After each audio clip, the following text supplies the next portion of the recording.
à Perpignan, dans les Pyrénées-Orientales. Depuis le 14 mai 2014, Sarah se bat pour retrouver la trace de ses 3 enfants, Claire, Adrien et Elisabeth, partis avec leur père. Dans la chambre des enfants, le temps s'est figé pour la jeune maman. Elisabeth, ici il y a toutes ces petits dessins, ces photos de la maternelle. C'est une petite artiste. Donc là on est dans la chambre à Adrien.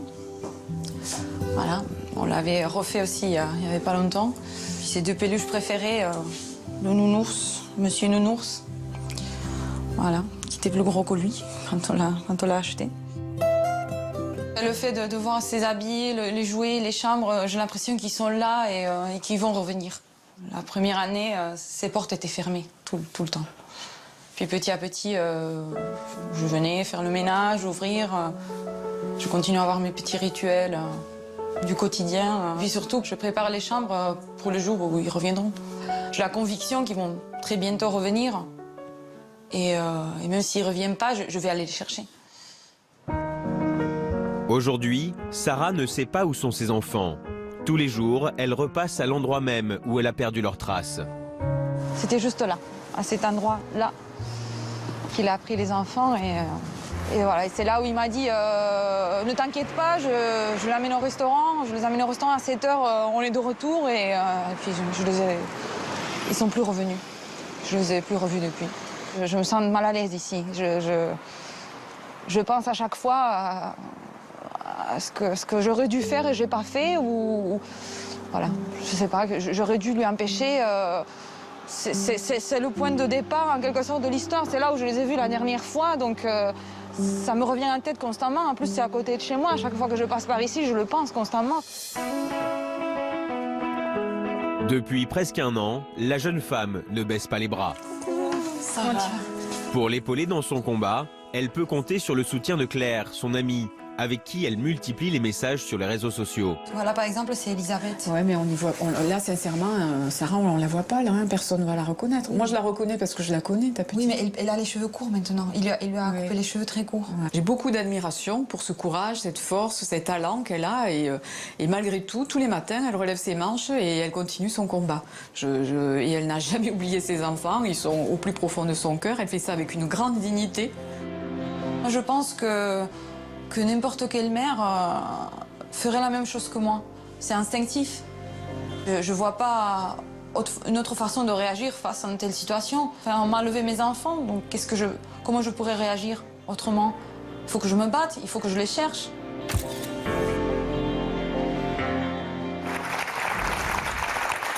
Bonjour à tous. À l'occasion de la Journée de la femme, nous avons aujourd'hui voulu mettre en lumière 3 combats de mères. Sonia, Nadia et Sarah ne se connaissent pas, mais elles ont un point en commun, celui de déplacer des montagnes pour ce qu'elles ont de plus cher au monde, leurs enfants. Sarah, nous venons de découvrir en images votre histoire, votre combat. Vous n'avez plus de nouvelles de vos enfants depuis le 14 mai 2014. Leur père les a emmenés avec lui à l'étranger alors que vous étiez en pleine séparation.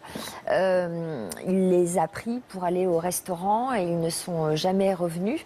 Est-ce que vous avez des informations aujourd'hui sur l'endroit où ils pourraient se trouver? Non, on pense qu'ils sont en Argentine, mais on n'a pas vraiment les informations précises. Pourquoi en Argentine? Il y a un lien avec les origines de leur papa? Tout à fait, le papa est argentin. Alors, on avait envie de vous présenter 2 autres femmes, 2 autres mères courage aujourd'hui, Sonia et Nadia. Merci d'être parmi nous.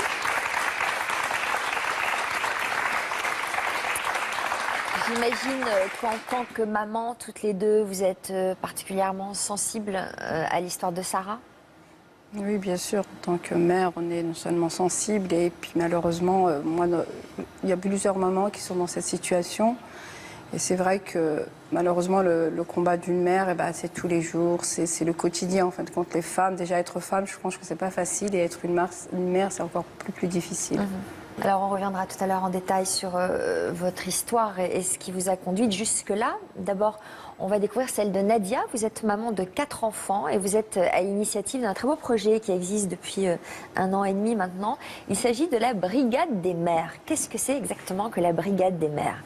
Alors la Brigade des mères, c'est une association que j'ai créée en juin 2014, j'habite dans la ville de Sevran. En fin de compte, parce que je me suis rendu compte qu'il y avait de plus en plus d'échecs scolaires, de plus en plus de délinquance et actuellement de plus d'enfants qui se radicalisent et qui partent malheureusement en Syrie.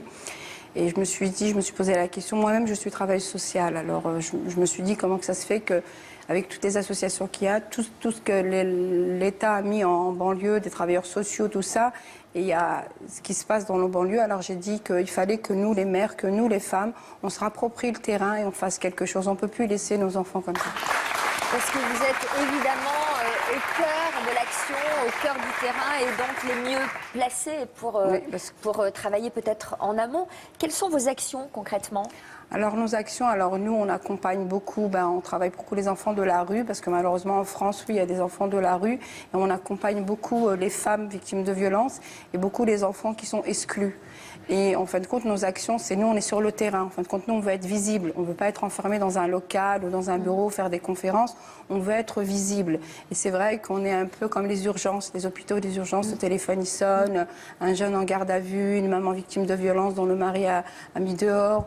Malheureusement, des bagarres, des règlements de compte où on a des mères qui enterrent leurs gamins de 17 ans, 18 ans.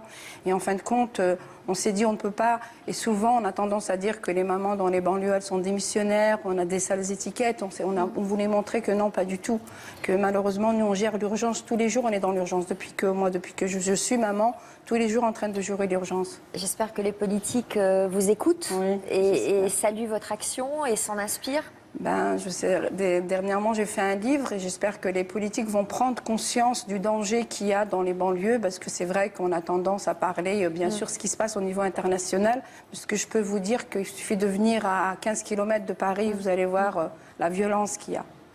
Alors vous, votre combat à vous, Sonia, c'est votre fille Lina qui a 8 ans. Elle est atteinte d'une maladie génétique rare qui s'appelle le syndrome d'Angelman. Qu'est-ce que c'est exactement que cette maladie ? Alors, c'est une de ces maladies qu'on dit orphelines. La faute n'a pas de chance. Ça peut toucher n'importe qui. J'ai un grand qui a 12 ans qui va très bien.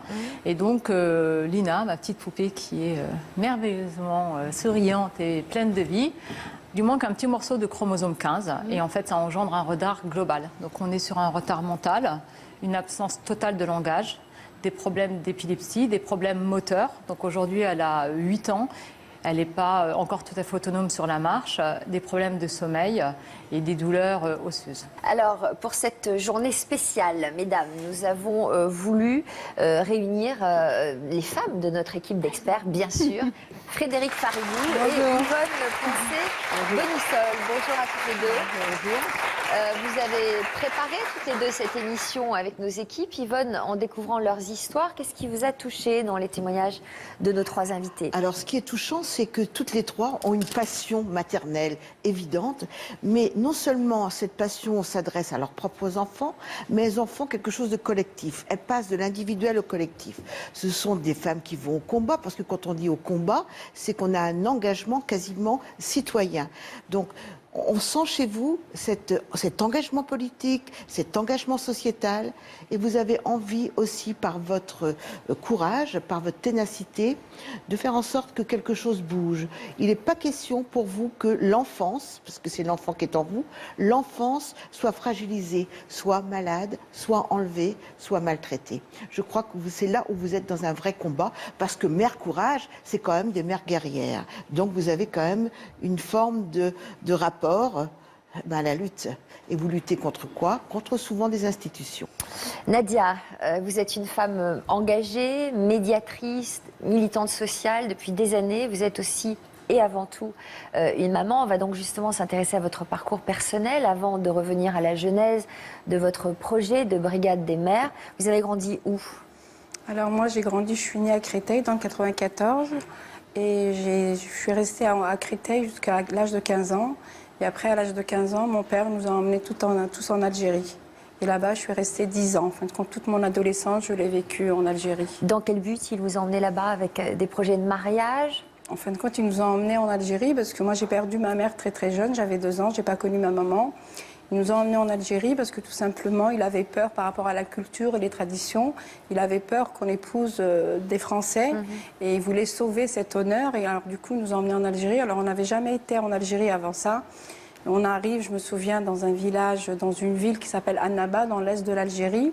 Arrivé au port de Annaba, ils nous disent « Est-ce que vous avez dit adieu à la France ?» Et puis ça m'avait 10 ans d'enfermement dans un village natal de mon père. On arrivait là-bas, les femmes ne sortaient pas, les filles n'allaient pas à l'école. Et moi, personnellement, je suis restée 10 ans là-bas dans ce village où c'était comme une prison, en fin de compte, où on était enfermés. Et la première des choses qu'il a fait, il a acheté de la peinture et il a peint les vitres pour que nous, on ne regarde pas par la fenêtre, parce que c'était un village, on ne devait pas voir les femmes et les filles. Comment vous avez fui et comment vous vous êtes retrouvée en France? Alors, comment j'ai fui? Alors, c'est une longue histoire. Alors, c'est vrai que j'avais le facteur, en fin de compte, qui venait souvent ramener le courrier à mon père. Une fois, j'ai tenté, je lui ai écrit une lettre et je lui avais dit de m'aider à refaire mes papiers pour retourner en France. Et c'était, en fin de compte, j'avais pris le risque. Parce que je me suis dit, il pouvait montrer la lettre à mon père et ça allait être catastrophique. Ça s'est bien passé. C'était la fête de l'Aïd chez nous, une grande fête musulmane. Et ce jour-là, une tante à moi nous a invités à faire la fête. C'était la première fois que les femmes avaient le droit d'aller chez une autre personne pour faire la fête. Et moi, je voulais y aller justement à cette fête. Vous saviez, en allant à cette fête, que vous alliez vous enfuir ce jour-là? Oui, j'avais préparé avec la complicité de ce facteur, de Rachid, j'avais pris de l'argent, j'avais pris une ancienne pièce d'identité que j'avais trouvée, certificat de scolarité, tous les anciens documents que mon père avait cachés. J'avais préparé mon coup, c'est le cas de le dire, et je monte dans le taxi, je lui dis « emmenez-moi à Alger ». Il me dit « mais Alger c'est loin, je ne peux pas vous emmener ». Je lui dis « alors emmenez-moi dans une ville ». Il m'a dit « je peux vous emmener à Sétif ». C'était une ville à 30 km du village. Il me voit, mais il ne savait pas comment faire. Il voyait une jeune fille monter dans le taxi. C'est un petit village, les femmes ne sortent pas. Qui est cette fille? C'est la fille de qui? Je prends le taxi, je pars, mais je savais que je ne pouvais pas revenir en arrière. Et arrivé à Sétif, je ne connaissais pas du tout. J'arrive, je demande où se trouve la gare. Je prends mon billet, je vais à Alger. J'arrive chez ma sœur qui était à Alger. Mon père l'avait téléphoné, elle me dit « Papa va te tuer ». Elle me dit « T'es morte, papa va te tuer ». Après, moi, je lui avais dit « De toute façon, ça fait 10 ans qu'il m'a tuée ». Et après, j'ai été au consulat de France et j'ai refait mon papier et je suis revenue en France. Puis tout de suite, je suis arrivée, j'ai travaillé, j'ai beaucoup travaillé. J'étais nourrie et logée au début parce que je n'avais pas de logement, j'étais nourrie et logée. J'ai fait des très belles rencontres, beaucoup de gens m'ont aidée. Et après, le but, c'était de reprendre mes études parce que j'avais hâte que de reprendre mes études. C'est ce que vous avez fait? Oui, c'est ce que j'ai fait. Bien sûr, je suis retournée à Champigny, j'ai refait tout, voilà, l'école des Mordacs, je suis retournée au Bois-l'Abbé, voilà. Et vous avez fait la rencontre d'un homme avec lequel vous avez eu vos enfants. Oui, j'ai 4 enfants. Vous avez repris votre liberté et vous avez élevé vos enfants seuls à Pantin. Ils avaient quel âge, vos enfants, à ce moment-là? Quand j'ai divorcé, les jumeaux qui ont aujourd'hui 19 ans avaient 2 mois. J'ai élevé mes enfants toute seule. J'ai travaillé, bien sûr. J'ai travaillé dans le social, c'est pas par hasard. Alors, quel genre de maman vous avez été pour ces enfants que vous avez élevés seuls? J'étais, c'est vrai, protectrice. C'est vrai que j'ai été très, très protectrice de mes enfants. Mais mes enfants, je voulais, comme j'ai dit souvent, parce que je n'avais pas d'héritage à leur laisser. J'habitais dans un quartier, j'avais un petit salaire, j'habitais en HLM. Et le seul héritage que j'avais, c'était l'instruction. Et pour moi, l'école, c'était la chose la plus importante. Et c'est vrai que je me souviens, quand ils étaient petits, mes enfants, à chaque fois, il fallait qu'on parle de lecture ou d'alphabet. Pour moi, je n'avais pas d'héritage à leur laisser. Et je savais qu'à travers l'instruction, ils pouvaient s'en sortir. Et dès que mon fils est rentré en maternelle à la première année, j'ai été présidente des représentants des parents d'élèves. Oui, parce que comme il vous reste un tout petit peu de temps libre, autant l'occuper comme ça. Alors, un jour, en 2007, votre vie a vraiment basculé lorsque votre fille de 8 ans vous a montré une vidéo. Et qu'est-ce que vous avez découvert sur cette vidéo? Alors, ma fille de 8 ans, à l'époque, elle monte, elle était à la maison et elle me montre la vidéo, elle me dit « Maman, viens, je te montre quelque chose ». C'était juste commencer à avoir Internet, tout le monde avait commencé à avoir Internet. Et je vois mon fils de 8 ans en train de faire un combat de boxe avec un autre copain à lui de 7 ans. En fin de compte, on les avait forcés à faire des combats de boxe. C'est comme les combats de coq. Non, mais il en faisait de la boxe? Non, il n'en faisait pas. Non, voilà, les avait forcés, on les avait enfermés dans un grillage en bas dans le quartier. Et c'était des jeunes qui faisaient des paris sur les enfants. On les forçait à se battre. Donc là, vous avez Et vu quand cette j'ai vidéo. vu ça, j'ai vu cette vidéo et j'ai été voir les familles des enfants aussi qui étaient victimes, comme les enfants. Et Pour les alerter. les alerter, aucun des parents voulait porter plainte. Parce que c'était dans les quartiers, on règle nos problèmes entre nous. On vous dit souvent, vous n'avez pas peur des représailles et tout ça. Alors moi, j'ai été au commissariat, j'ai porté plainte. Le commissariat était très, très surpris. Et en fin de compte, c'est le commissariat qui a, entre guillemets, un peu forcé les autres parents à porter plainte en leur disant c'est non-assistance à enfant en danger. Si vous ne portez pas plainte, ça veut dire que vous êtes complice et vous adhérez. Puis après, voilà, j'ai alerté la mairie, l'école les a bien aussi été alertée. J'ai alerté toutes les institutions. Alors comment est née l'idée de la brigade des mères? Alors la brigade des mères est née, comme vous l'avez dit, moi j'ai toujours été une femme engagée, j'ai toujours été une femme militante, mais je me suis dit, en fait, il y avait pas mal d'associations dans les quartiers et tout ça, mais je me suis dit que autant d'échecs scolaires, de délinquance, radicalisation, je dis qu'est-ce qui se passe? Il y a un problème, on ne peut plus rester comme ça. Et j'ai fait la brigade des mères. Pourquoi? Je voulais vraiment qu'on nous entende, qu'on nous écoute. Parce qu'en fin de compte, parce que moi, dans ma fonction déjà, je suis travailleuse sociale. Et j'avais souvent, je n'aimais pas le mot qu'on disait les femmes démissionnaires, des mères démissionnaires. Et moi, dans ma fonction, je n'ai jamais rencontré de mères démissionnaires. J'ai rencontré des mères épuisées, fatiguées, mais pas démissionnaires. Et une fois, j'avais appelé la mairie parce qu'il y avait une grosse bagarre de quartier avec des balles de baseball. C'était vraiment violent. Et la mairie me dit on ne peut rien faire parce que vous n'êtes pas dans un quartier ZUP, zone urbaine sensible. On ne peut pas intervenir, les éducateurs n'interviennent pas dans ce quartier-là. Et après, avec les mamans du quartier, les amis, tout le monde, je leur ai dit il faut qu'on fasse quelque chose. On est sortis bien sûr pour séparer cette bagarre. C'était très très violent, hein. C'était vraiment très violent. C'est vous les mamans qui avez séparé les protagonistes de la bagarre? Oui, c'est nous qui avons séparé les bagarres et évité justement, parce qu'on en avait marre de voir des bains de sang, parce qu'on avait vu quand même des règlements de compte. Avant ça, c'est très violent. Le problème dans ces quartiers, c'est qu'on est dans des zones de non-droit où les parents, ils sont quand même, à un moment donné, ils ont le sentiment d'être impuissants face à cette violence. Et il y a une déconnexion entre justement la culture des parents et celle des enfants adolescents qui ont grandi ici et qui fait qu'il y a un décalage générationnel et un gel de parentalité. C'est-à-dire qu'à un moment donné, les parents n'ont plus de pouvoir sur ce qui se passe au niveau de leurs enfants. Donc ça, c'est vraiment important. Et des associations comme la vôtre, elles sont capitales parce que ça permet de reprendre du pouvoir et de remettre de la loi à votre manière dans ces quartiers. Alors le courage, Sarah, vous aussi, vous devez faire preuve de beaucoup de courage et de volonté depuis que votre ex-compagnon a fui à l'étranger avec vos 3 enfants. On va tenter de comprendre comment il en est arrivé à prendre une telle décision. Tout a commencé par une belle histoire d'amour. Oui, je l'ai rencontré quand j'avais 19 ans. Il en avait 43. On avait une grosse différence d'âge. Et oui, on travaillait ensemble. Il m'a proposé. Lui, il est artiste. Et il m'a proposé de travailler ensemble. Travailler ensemble Dans la faire musique. Dans la musique. Qu'est-ce qui vous a séduite chez cet homme? Ce qui m'a séduit, c'est sa maturité. C'était quelqu'un qui savait bien comment parler, quoi dire. C'était quelqu'un qui était à l'écoute. Et forcément, avec cette différence d'âge, donc c'était quelqu'un de beaucoup plus mûr que moi. Et c'est ça qui m'a attirée. On était beaucoup c'était une relation très intellectuelle. Alors, vous êtes tombée enceinte de votre aîné en 2001 et vous avez décidé de vous installer en France parce que vous l'aviez rencontré où? À Barcelone. Moi, je suis originaire de Barcelone. Et quand je suis tombée enceinte, il a beaucoup insisté pour qu'on vienne en France, pour qu'on s'installe en France. On s'est installé à Ariège, sauf que lui, il n'était jamais là. Il était souvent absent, il faisait des allers-retours.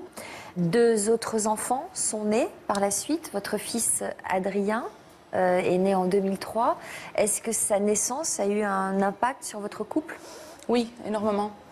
Adrien est autiste. Donc je me vois un petit peu avec voilà. Et donc la naissance d'Adrien ça a tout bouleversé. Donc c'est un enfant qui a des vraies difficultés et donc ça fait que j'ai mis un peu de côté mes problèmes de couple et je me suis investie dans les soins d'Adrien, dans les prises en charge. Donc là il y a un autre combat qui a démarré. Que c'est celle de mes enfants, des prises en charge de mes enfants, parce que ma première fille, Claire, la grande, elle a une dysphasie aussi. Donc tous les deux ont eu des problèmes très particuliers. Donc forcément, j'étais submergés dans ces problèmes. Ce qui a fait que le temps passait, on était là. Et puis. Et pourtant, vous avez décidé de faire un 3e enfant en pensant. 10 ans plus tard. 10 ans plus tard. Vous avez la pensé naissance quoi? d'Elisabeth n'était pas prévue. Ah, c'était pas prévu. Non. Au niveau du couple, on avait déjà. Ça faisait plusieurs années qu'on n'était pas bien. Ouais. Vous avez décidé de vous installer à Perpignan à ce moment-là? Tout à fait. On est venu, nous sommes installés à Perpignan par rapport à la prise en charge d'Adrien. Donc, c'était très compliqué. La prise en charge d'Adrien était compliquée parce qu'on nous suggérait souvent des prises en charge dans des établissements spécialisés, mais qui n'étaient pas forcément adaptés à sa pathologie. Donc, à travers Internet, j'ai contacté une école où il y avait une CLIS spécialisée pour enfants avec des troubles du développement type autistique. Et donc, je les ai contactés et j'ai obtenu une place dans cette classe à Perpignan. Et puis bon, donc comme ça n'allait pas dans votre vie de couple, vous avez là pris la décision de vous séparer? Oui. D'un commun accord? Ou ça a été là encore une lutte? Ça a été très compliqué. Très compliqué. Donc lui, on vivait un peu dans l'enfermement aussi. Pendant 10 ans, on a vécu en Ariège, dans un petit village, sans vie sociale, sans amis, sans famille. Donc le fait de venir à Perpignan, ça a été un gros changement. Perpignan n'est pas une grande ville, mais bon, j'ai quand même réussi à faire quelques contacts, des mamans, des amis à l'école de danse de ma fille. Et j'ai commencé à travailler. Et ça a été un gros déclencheur. J'ai commencé avec une vie sociale et ça a été un peu le début de la fin aussi. Alors donc, le travail, vous dites le début de la fin parce que justement vous avez commencé à avoir une vie sociale et donc à vous extirper de ces griffes? Voilà, tout à fait. Tout à fait. Et vous avez, pris la décision de vous séparer? Bon, on parlait depuis longtemps. La relation était très détériorée depuis de longues années. C'était pas quelque chose de nouveau. Sauf que les choses se sont détériorées de plus en plus. La relation devenait impossible. Blessant? C'était très blessant. Humiliant? Ouais. Il insistait beaucoup sur le fait que j'étais ce que j'étais grâce à lui. Oui. Voilà, j'ai pris conscience de ça plus tard. Et ça a été quand même. J'ai fait beaucoup de travail là-dessus, mais peut-être j'ai tendance à penser qu'on ne peut pas le comprendre, mais quand je l'ai rencontré, j'avais 19 ans. De mes 19 ans jusqu'à 34 ans, j'étais que avec lui. Je me suis construite en tant qu'adulte à ses côtés. C'est ça. Mais lui, il insistait sur le fait. Il me disait souvent que je n'avais pas grandi avec lui, sinon grâce à lui. C'était un peu ça l'idée. Il savait très bien comment me faire sentir très bien, comment me mettre en valeur, mais en même temps. Vous détruire. Oui. Des comportements paradoxaux, c'est-à-dire il alternait volontiers entre des périodes de séduction, de valorisation, et ensuite, dès lors que vous alliez bien, eh bien, il tentait de vous détruire et de vous fragiliser. Donc vous avez pris la décision de vous séparer? Donc, pendant au moins 6 mois, on a négocié. Ouais. On a dit, bon, il faut qu'on se sépare. Mais lui me disait, bon, de toute façon, toi, depuis que tu travailles, tu es très fatiguée. Je comprends que maintenant tu as des amis, que tu vois d'autres horizons, mais il ne faut pas te laisser emporter par ça, en fait. Il mettait en avant la différence d'âge, mais ça n'allait plus. En fait, c'était pas un problème de différence d'âge, mais il insistait, il culpabilisait en permanence. Quand vous vous êtes séparés, vous avez eu la garde de vos enfants? Vos enfants sont restés avec vous? Tout à fait. Ils les voyaient quand même de temps en temps? En fait, si vous voulez, ça a été une démarche longue, ça a pris 6 mois. On est arrivé à des limites très extrêmes et il a dû quitter l'appartement à travers les services de police. Donc ça a été le 12 mai 2014. Le 13 mai, il est allé chercher les enfants à l'école, Claire et Adrien, et en disant qu'il avait un rendez-vous chez le pédiatre. C'était vrai? Non. Par contre, il me les a ramenés le soir même. Et vous après, avez on a su demandé pourquoi, en aux fait. enfants ce qu'ils avaient fait de la journée? Non, ils m'ont rien dit. Ils vous Les ont enfants rien dit? Non. Malgré les questions que vous leur avez posées? Oui, tout à fait. Il a fait un travail sur mes enfants. Mais oui. Non, il leur parlait de moi. Il disait que, par exemple, que je voulais plus d'eux, que je travaillais dehors toute la journée parce que j'avais C'est plus. le syndrome d'aliénation parentale, où l'un des parents dénigre l'autre jusqu'à le discréditer complètement en tant que parent, à dire des choses fausses aux enfants. C'est extrêmement toxique pour les enfants. Donc ça, malheureusement, c'est de plus en plus fréquent et c'est vrai que c'est important de ne pas lâcher et de vous battre et de faire valoir vos droits parce que de nombreuses affaires se solutionnent. Donc il ne faut pas que vous lâchiez. Et vos enfants ont été interdits de parole, ils sont instrumentalisés pour se taire. Oui. C'est quelque chose sur laquelle je pense très souvent. Je me dis qu'est-ce qui va se passer après quand ils vont revenir, quel genre de relation va s'installer. Leur poser progressivement la question, juste une question toute simple, mais qu'est-ce que j'ai fait de si mal contre vous? Et souviens-toi, essayez d'aller dans leur mémoire. Et progressivement, ils se rendent compte que finalement, vous étiez une mère extraordinaire pour eux. Donc c'est en leur posant des questions que vous allez déprogrammer cette situation.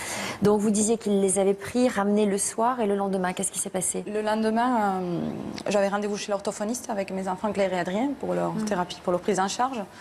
Et donc il m'a fait la même chose. Il est allé chercher Elisabeth à la maternelle. Et comme on l'a vu dans la vidéo, il m'a attendu dans le coin de la rue avec Elisabeth sur ses épaules. Et il m'a envoyé un texto en disant Sarah, je veux amener les enfants au restaurant. Alors, j'étais avec ma mère qui était venue de l'Espagne pour me soutenir, Claire, Adrien. Et j'étais devant la porte de chez moi. Et lui, il était dans l'angle de la rue avec Elisabeth sur ses épaules.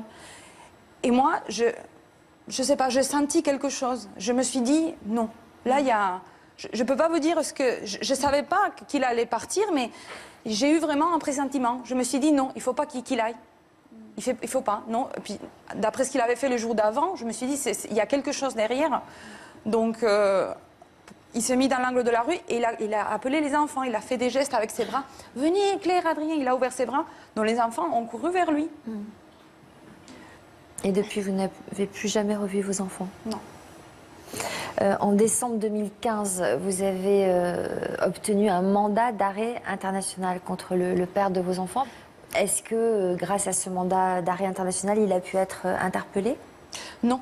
On a un gros problème. Ça, c'est vraiment là-dedans où je dois me battre aujourd'hui. C'est que j'ai une décision de justice qui m'attribue la garde exclusive des enfants. L'autorité parentale fixe le domicile chez moi. Mais cette décision de justice n'est pas applicable en Argentine. Donc déjà, d'abord, il faut que cette décision soit validée en Argentine pour pouvoir appliquer cette décision. Sauf que le papa est porté disparu. On ne sait pas où il est. Donc les autorités argentines ne sont pas en mesure de le convoquer. Vous les avez au téléphone parfois? Non. Je les ai eus par Skype 3 fois. Quand je les ai vus pour la première fois par Skype, ça a été vraiment très, très dur. Ça a été un mélange vraiment de sensations. J'étais très contente. En même temps, je ne savais pas quoi leur dire.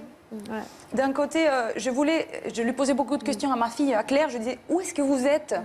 Comment vous êtes partis? Est-ce que tu sais que papa vous a amené sans rien me dire? J'essayais, avec des mots simples, de lui expliquer la situation et surtout d'obtenir des informations pour savoir au moins dans quel pays ils étaient. Est-ce que vous êtes partis en avion? Est-ce que vous êtes partis par comment bateau? Vous avez pu les avoir? Par mail. Donc, j'ai échangé des mails avec le papa. Et je lui ai Donc, dit, il vous a autorisé de leur parler? Oui, tout à fait. Je lui ai dit, qu'est-ce que tu as fait? Tu as enlevé les enfants? Non, mais non, en fait...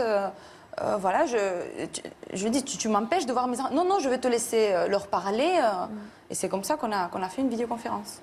Sonia, votre force, vous la puisez en Lina, donc votre petite fille de 8 ans atteinte du syndrome d'Angelman. Vous étiez déjà maman d'un petit garçon quand elle est née en 2008. Et c'est en images, grâce à des photos que vous nous avez confiées, que l'on va revenir sur son histoire, de sa naissance à l'annonce de la maladie. Regardez.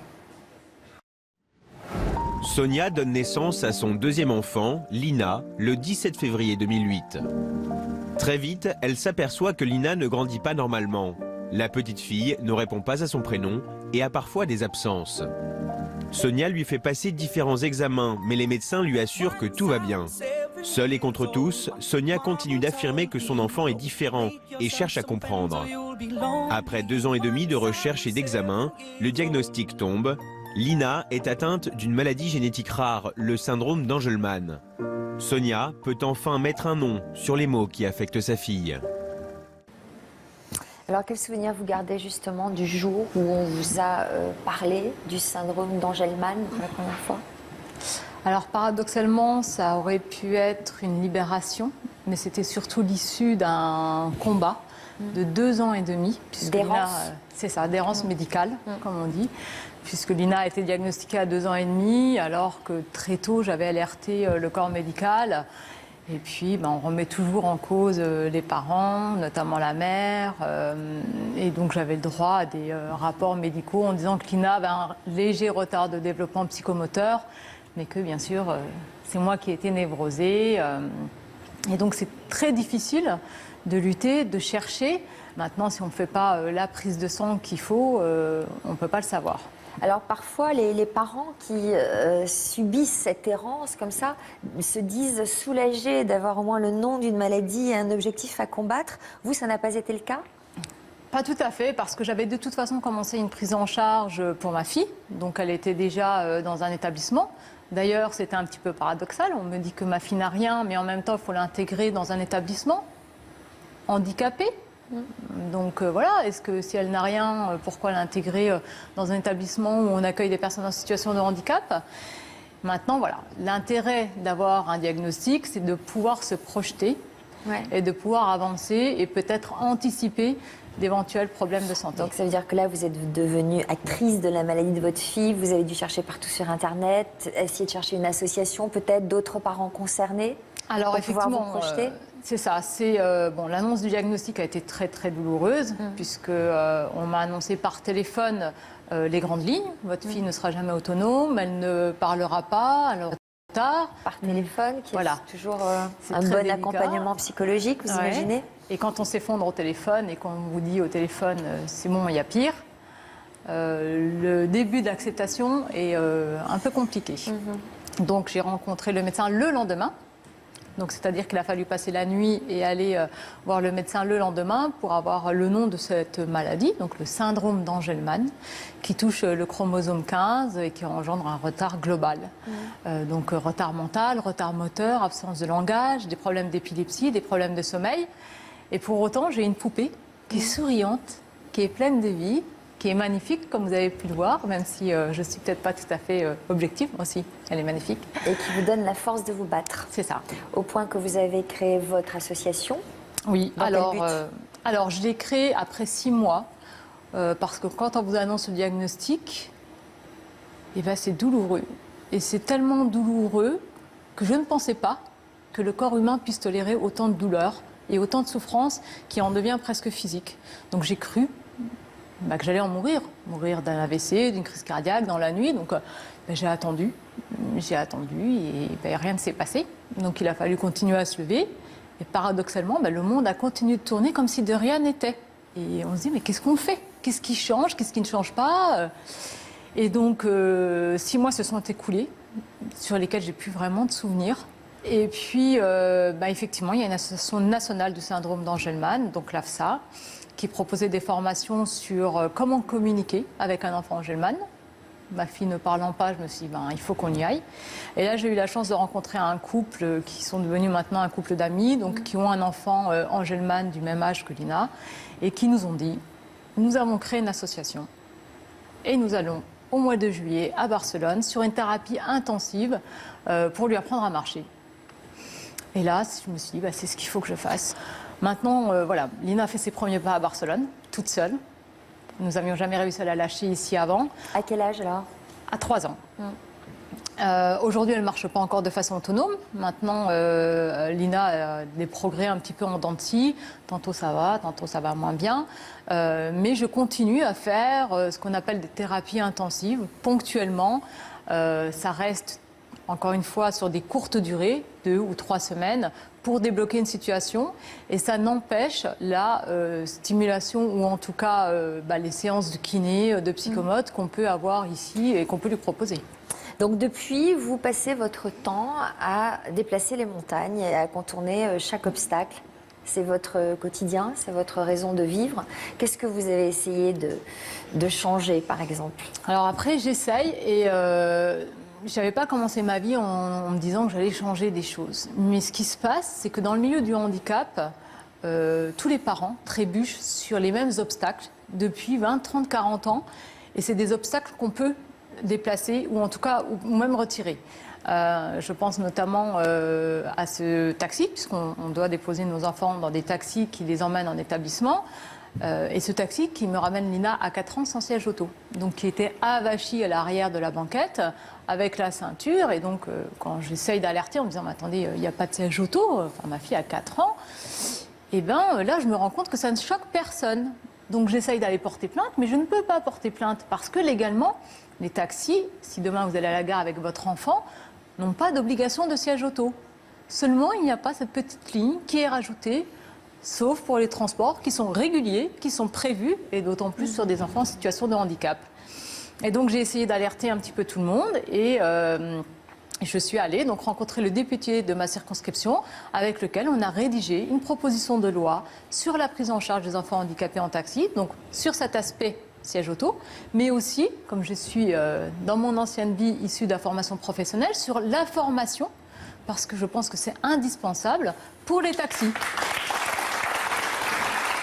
Voilà, donc ce sont à chaque fois des combats pour lesquels vous sollicitez les politiques, pour lesquels vous faites signer des pétitions. Vous êtes également lancé dans la création d'une formation pour les personnes confrontées à d'autres personnes en situation de handicap. En dehors des taxis, il y a d'autres domaines? C'est ça. En fait, si vous voulez, dans notre parcours, on a toujours des obstacles. Donc là, un photographe qui refuse de prendre en photo une enfant parce qu'elle est en situation de handicap, on punit, donc on porte plainte, et après on se dit mais pourquoi? Mais parce que les gens ont peur du handicap, ont peur de la différence et ne savent pas comment se positionner. Ce que je peux comprendre. Mais après, c'est qu'est-ce qu'on en fait? Et bien, qu'est-ce qu'on en fait? On apprend aux gens à se positionner, à comment accueillir les personnes en situation de handicap moteur, mental, où on les regarde, comment on leur parle, comment on peut les accompagner, comment on peut proposer son aide mais sans l'imposer. Et donc, effectivement, j'ai créé une formation et un label, et donc ouvert aux commerçants, aux artisans, aux agents municipaux, pour apprendre à accueillir humainement les personnes. Moi, je me vois refléter aussi dans votre histoire, parce que j'ai passé par le même problème avec mon fils Adrien, les problèmes de prise en charge, le problème de siège dans le taxi. Mon fils ne pouvait pas être scolarisé alors qu'il avait quand même les capacités pour pouvoir aller à l'école, mais on nous emmenait toujours vers des centres qui n'étaient pas tout à fait adaptés à leurs handicaps. C'est pas manque de proposer des formations, puisque moi j'ai proposé au centre, à l'établissement, de leur payer une formation sur les nouvelles méthodes de communication alternative. Donc ça a été refusé. En revanche, l'orthophoniste avec laquelle je travaillais en libéral, elle a accepté. Donc ça a servi bien sûr à Lina, mais ça a servi aussi à d'autres enfants. Puisque les modes évoluent, les outils évoluent, il faut rester à jour. Et pour ça, il faut se former. Et il faut vraiment que les établissements qui ferment la porte aux nouvelles thérapies et aux parents, puisque nous, on n'y a pas accès, c'est pour ça. Comment communiquer avec mon enfant sur une langue différente, puisque la langue des signes, par exemple, ou l'échange de pictos, si Lina fait l'effort de venir vers moi et me signe, et que je ne suis pas en mesure de lui répondre parce qu'on ne m'a pas appris, et bien là, je crée une frustration et c'est fini, ma fille ne viendra plus communiquer. Donc on a besoin d'apprendre. Nadia, votre regard peut-être sur l'histoire de Sonia? Moi, sur mon regard, vu que moi je suis travailleuse sociale, malheureusement, je suis confrontée souvent à ce genre de mamans, justement, qui doivent quitter leur travail pour s'occuper de l'handicap. Et c'est vrai que moi, souvent, je parle de la violence des institutions. Il faut le dire, parfois, c'est vrai, c'est la violence des institutions. Malgré qu'on a beaucoup d'institutions en France, c'est vrai que malheureusement, c'est pas évident. Et nous, justement, on a fait une formation, justement, on a formé les gens, justement, la personne qui s'occupe du malade, la soulager. Comment soulager? Le droit de dire je suis fatiguée, sa mère, son enfant et tout ça. Droit de dire je n'en peux plus, je suis soulagée. Justement, nous, dans notre association, la Brigade des mères, vu qu'on soulage les mères et tout ça. Il y a quoi? Souvent, vous avez mis en place une sorte de répit? Oui, on fait des temps de répit, par exemple. On prend l'enfant. On prend l'enfant le temps que la maman aille faire ne serait-ce que des courses, ne serait-ce que les soldes, ne serait-ce que se décompresser, ne serait-ce que prendre un verre. Parce que on voit déjà, quand on n'a pas des enfants, entre guillemets, qui ne sont pas... Déjà, c'est pas évident d'être mère, déjà. Alors c'est vrai que soulager, et nous, justement, le but de la Brigade des mères, c'est que nous, les mères, dire oui, on est fatigués, on est épuisés, on a envie un petit peu de penser à nous. C'est vrai que je pense souvent à ce genre de maman. Quelles sont vos autres actions ? Alors nous, c'est vrai qu'on a 3 axes. On s'occupe des enfants des conseils de discipline pour éviter que les enfants soient exclus. On fait en sorte que la sanction, s'il doit y avoir sanction, que la sanction soit à l'intérieur de l'établissement. Pourquoi? Parce que justement, toujours la peur de l'enfant à la rue. Ouais, c'est ça. Parce qu'on sait que la rue, c'est dangereux. Un enfant de 15 ans, s'il est exclu, malheureusement, on a été confronté à des gamins qui arrivaient 16 ans, on nous dit que l'école n'est pas obligatoire. Et parfois, ils sont accueillis par d'autres associations. Et parfois, effectivement, pour moi, l'école est obligatoire jusqu'à 16 ans. Alors, c'est à l'école qui doit être et pas à l'extérieur. C'est pas une association d'accueillir un enfant. C'est à l'école de l'accueillir. Et moi, je suis à cheval sur les lois. Donc ça, c'est un autre combat. Et parmi vos autres activités? Et on a aussi, bien sûr, les femmes victimes de violences conjugales. Et actuellement, on travaille beaucoup sur la prévention de la radicalisation dans les quartiers. Parce que malheureusement, on est confronté à ce problème. On a des mamans dont les enfants sont partis en Syrie, dont les enfants, malheureusement, sont décédés. Et ce qui me chagrine, parce que moi j'ai alerté, ça fait des années que j'alerte par rapport à ce problème, qu'il fallait qu'on fasse de la prévention et qu'il fallait qu'on nomme les choses, parce que j'ai l'impression... Depuis combien de temps? C'est juste après, malheureusement, 2005, quand il y a eu l'histoire des grands frères. On a donné, en fin de compte, les autorités ont dit, écoutez, essayez de calmer les jeunes. Et je pense qu'on a laissé les choses faire, on a laissé des associations s'ouvrir, on a donné de l'argent pour calmer les situations, mais malheureusement, ce qu'on vit actuellement, on n'a fait que justement empirer les choses, je pense. Alors, l'une de ces mamans dont vous nous parlez, des mamans qui vous ont rejointe, a accepté justement de venir nous parler de ce qu'elle vit à vos côtés. Elle s'appelle Caroline et on l'accueille tout de suite.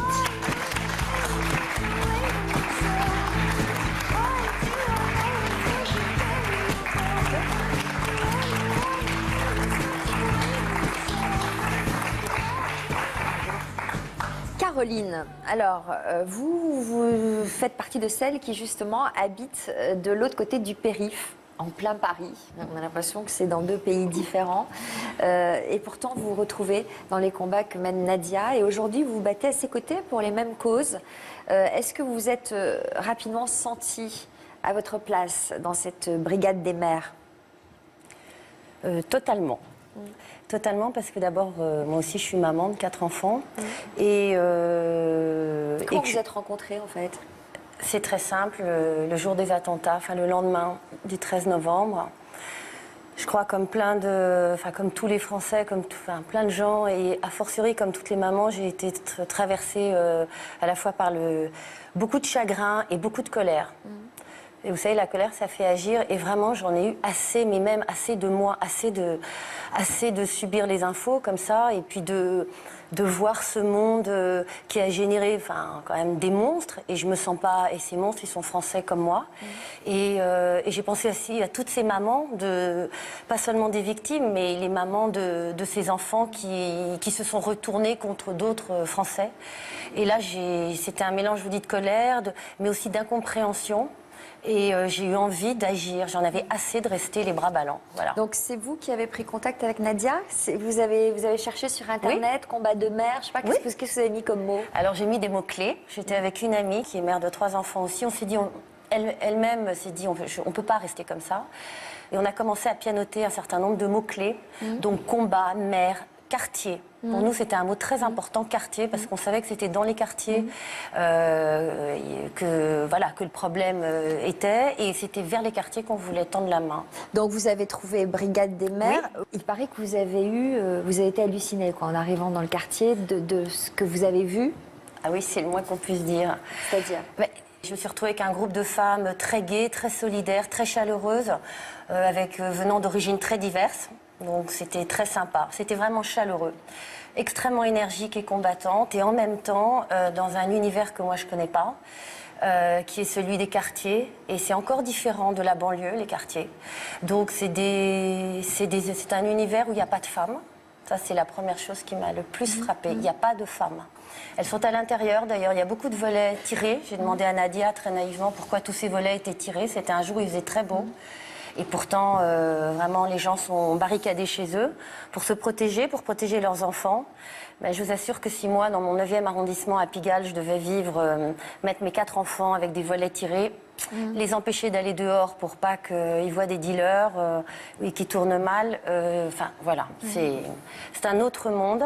Et surtout, il n'y a pas de femmes. Elles ne sont pas visibles. Donc, vous avez embrayé sur ce combat. Qu'est-ce que vous faites, vous, concrètement? En quoi vous pouvez aider Nadia? Comment vous vous investissez? Alors, je pense qu'en fait, on est très complémentaires. Et on a des choses en commun. On partage en commun notamment, d'abord on est mère, on est attaché aux valeurs républicaines. Je crois que c'est très important d'insister là-dessus. La laïcité, l'égalité entre les hommes et les femmes qui est menacée dans ces quartiers. Il n'y a pas d'égalité, il n'y a pas de laïcité. Tout ça, c'est terminé. C'est ce que j'ai découvert avec stupeur, vraiment. Et donc, concrètement, comment on agit? Il ne s'agit pas d'agir à la place des femmes qui ont toute leur légitimité sur le terrain. Je ne me prétends pas être capable d'agir au tribunal, par exemple. Pas du tout. En revanche, ce dont je suis capable avec les femmes qui habitent les centres-villes, c'est par exemple organiser des binômes où des femmes des quartiers et des femmes des centres-villes passent une journée ensemble avec les enfants. Et on va, par exemple, partager une journée de musée, de cinéma, de balade dans Paris. Enfin, donc c'est instruction, c'est les sortir de leurs conditions et l'enfermement physique et mental, parce qu'il y a beaucoup d'enfermement mental. Le problème, c'est que les gens, on a l'impression qu'ils ont tous un cerveau et tout le monde réfléchit et pense de la même façon. Et c'est tout ça qu'on a fait le pont de la connaissance. Justement, déjà, il y a des préjugés, pour casser ces préjugés et pour qu'il y ait cette ouverture d'esprit aussi. C'est très important, l'ouverture d'esprit. Vous nous avez confié, lorsqu'on a préparé l'émission, éprouvé beaucoup d'admiration envers Nadia. Ah oui. Pourquoi? Ah oui, c'est une guerrière. C'est une guerrière. Toutes les femmes ne sont pas guerrières, mais les circonstances peuvent rendre guerrière. Mais c'est pas que ça. C'est que Nadia, c'est une femme qui sait... qui est une empêcheuse de tourner en rond et qui a le courage de dire tout fort ce que plein d'hommes, notamment politiques, sont incapables de dire.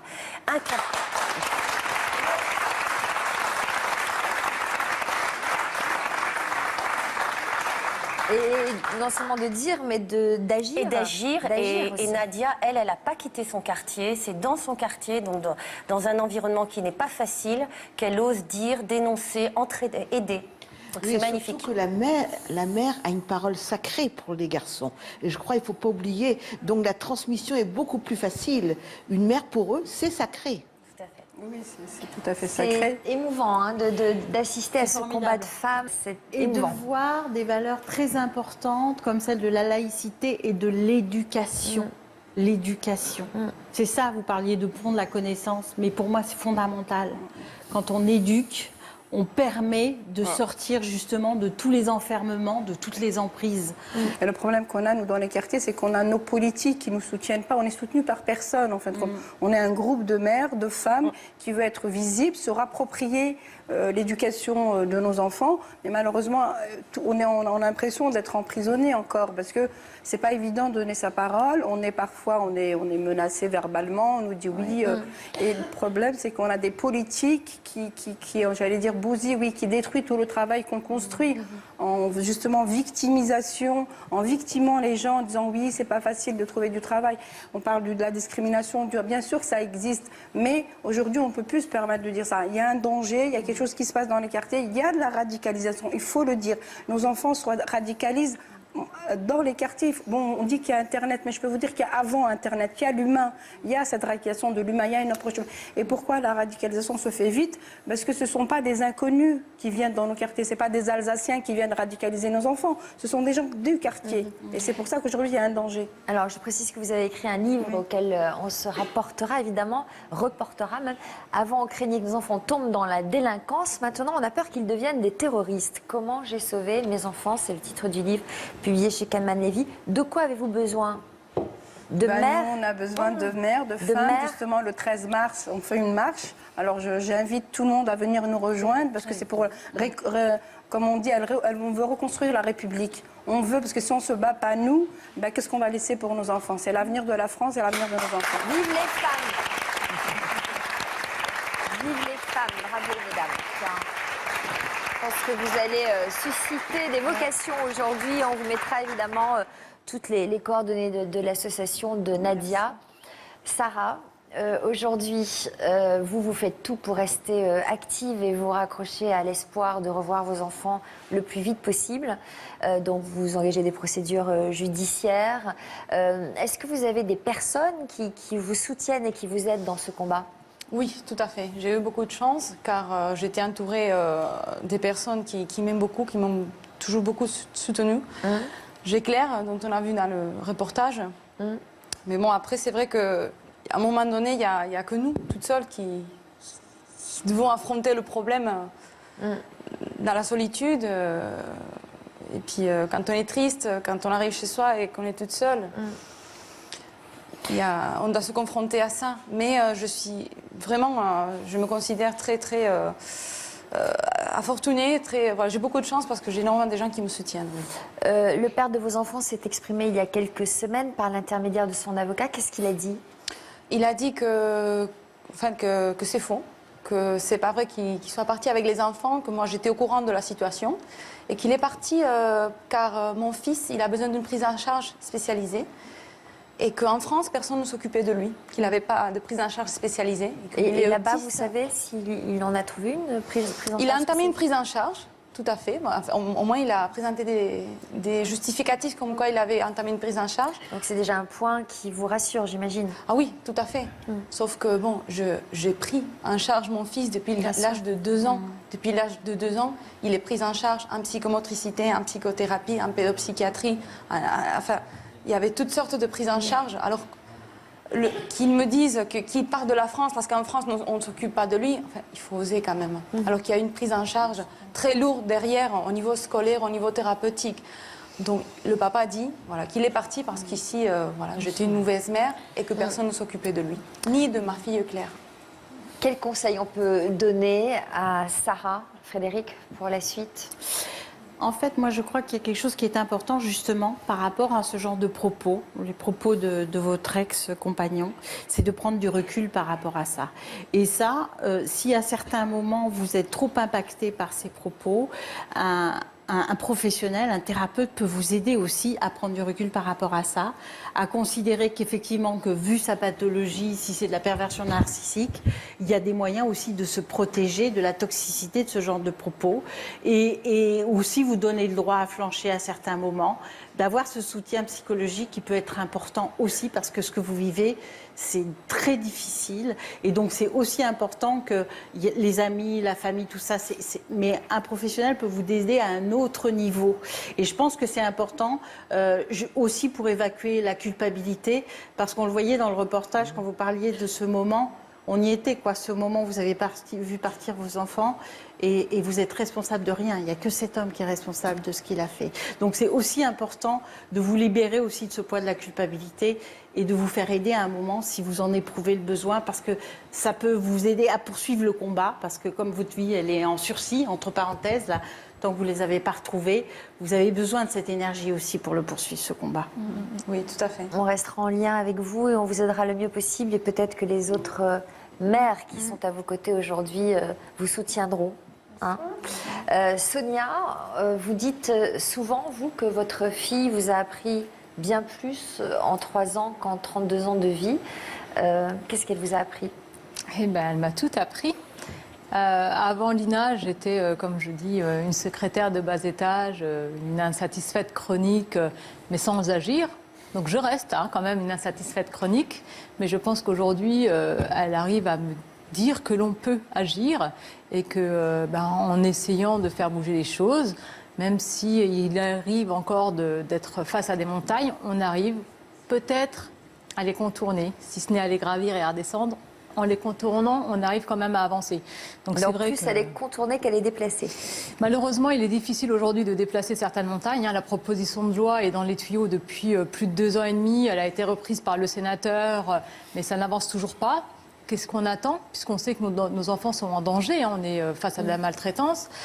Il y a d'autres sujets comme la place des parents dans les institutions. Et d'ailleurs, par rapport à ça, je développe une application de e-santé sur la coordination des parcours de soins, allant de l'outil de communication jusqu'à la base de données et faire remonter aux chercheurs en disant les parents essaient des traitements alternatifs. Peut-être qu'il serait bon de les rendre officielles. Il y a déjà quand même des plateformes qui existent, des plateformes pour les maladies orphelines. Alors tout existe, mais tout est dispatché. Ouais. Le but, c'est vraiment de réunir et de regrouper l'information pour qu'une maman ait la chance d'avoir le même niveau d'information que toutes les autres mamans à 3h ou 4h du matin quand nos enfants Sans enfant Bon, endormi. on va accueillir votre rayon de soleil, Mais oui. votre petite Lina qui va nous rejoindre. Elle est accompagnée de son papa.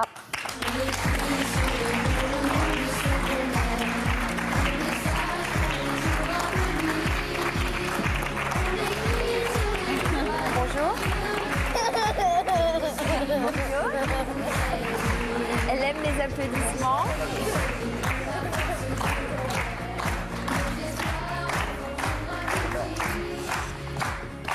Abdel et Lina. Bonjour Lina. Bonjour. Vous avez suivi Abdel l'émission depuis les coulisses. Oui. Votre regard à vous sur le courage et la force de votre femme?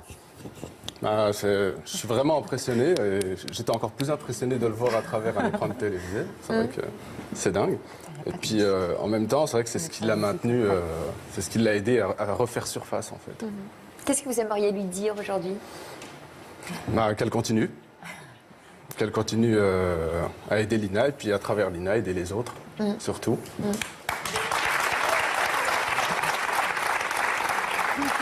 Alors aujourd'hui, je crois que c'est un grand jour pour Lina. Est-ce qu'elle me comprend quand je lui parle? Bon, en tout cas, on lui parle. Lina, tu écoutes? Lina, tu écoutes? On est impressionné. Alors, il paraît que c'est un grand jour pour toi, Lina, aujourd'hui, puisque c'est le jour de ton anniversaire. Ouais. Et en général, regarde.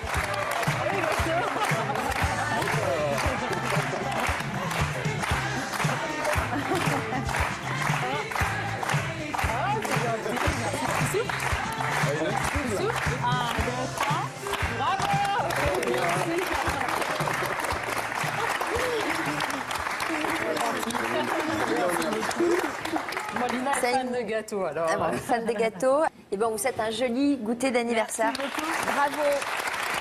Bravo, mesdames, pour vos combats, votre courage, votre énergie de femme. Hein. Aragon l'a dit en premier, mais quand La femme est l'avenir de la femme l'homme. est l'avenir de l'homme. Et franchement, là, on le Elle les démontre. incarne, cette belle phrase. On espère bien sûr que Sarah aura très bientôt des nouvelles de ses enfants et qu'elle pourra surtout très bientôt les serrer dans vos bras. On va suivre évidemment, continuer à rester en lien, vous suivre les unes et les autres et relayer vos différents combats. Merci à nos expertes de choc. Merci à vous tous pour votre fidélité. N'oubliez pas, vous pourrez retrouver la rubrique Toute une histoire ce week-end en version féminin. A tout de suite pour un nouveau numéro dans lequel nous retrouvons Joanie et Jacqueline qui reviendront sur leur déni de grossesse. Elles se préparent dans les coulisses. On les retrouve tout de suite. Merci.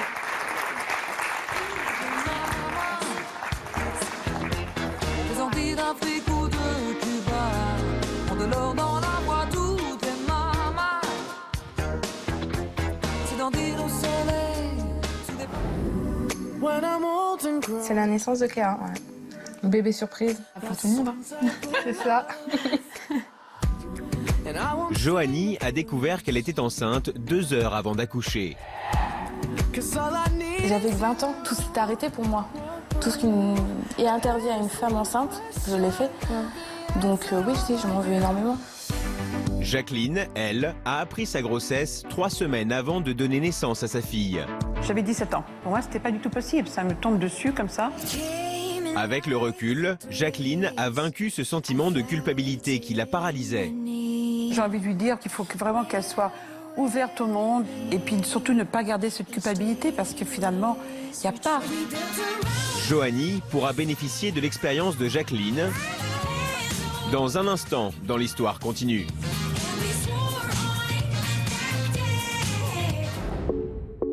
Bientôt, au sommaire de Toute une histoire. Pour moi, les femmes qui disent ne pas avoir l'instinct maternel, c'est qu'elles veulent se protéger. Je ne pense pas que l'instinct maternel soit inné. Pour moi, oui, je pense que l'instinct maternel est vraiment quelque chose d'inné et non pas que l'on apprend. Médicalement, la grossesse s'est bien passée. Psychologiquement, c'était un peu plus compliqué. Il n'y avait pas un amour inconditionnel, je m'en occupais très bien, mais c'était le minimum vital. La naissance de mon premier fils, pour moi, c'est le plus gros échec de ma vie. On me l'a posé sur mon ventre, il ne s'est rien passé en fait. Nathalie et Marianne vont briser un tabou sur notre plateau. Mon fils, je le supportais plus. Ça n'avait rien à voir avec lui, mais moi, je pouvais plus. Donc je sais que ça aurait pu mal terminer.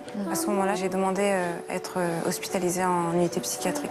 Je culpabilisais énormément de ne pas avoir ressenti cet instinct maternel. J'avais honte. J'ai été beaucoup jugée et j'éprouve beaucoup de culpabilité. J'ai la sensation de ne pas être une bonne maman. Pour être suffisamment en forme et disponible vis-à-vis de ses enfants, il faut d'abord s'occuper de soi. Être une bonne mère pour soi. Voilà. Aujourd'hui, elles tentent de trouver leur équilibre. Vous êtes séparés de leur papa. Qui a la garde des enfants? Leur papa. Et puis ma rencontre avec Christophe a tout changé. Est-ce que ça vous a rapproché de vos enfants? Oui. C'est quelqu'un de courageux qui a beaucoup de sensibilité et qui a parfois du mal à l'exprimer. Des fois, j'ai le sentiment qu'elle est un peu copine avec ses enfants, plus que maman. Mais c'est une bonne mère, elle s'en occupe bien. Je veux vraiment être pleinement présente pour eux et partager des moments avec eux. Je prends conscience que mon fils grandit et que les souvenirs vont de plus en plus lui rester en mémoire. Et je veux pas qu'il ait de mauvais souvenirs de son enfance. Maintenant, je veux me battre pour lui et pour qu'il aille bien.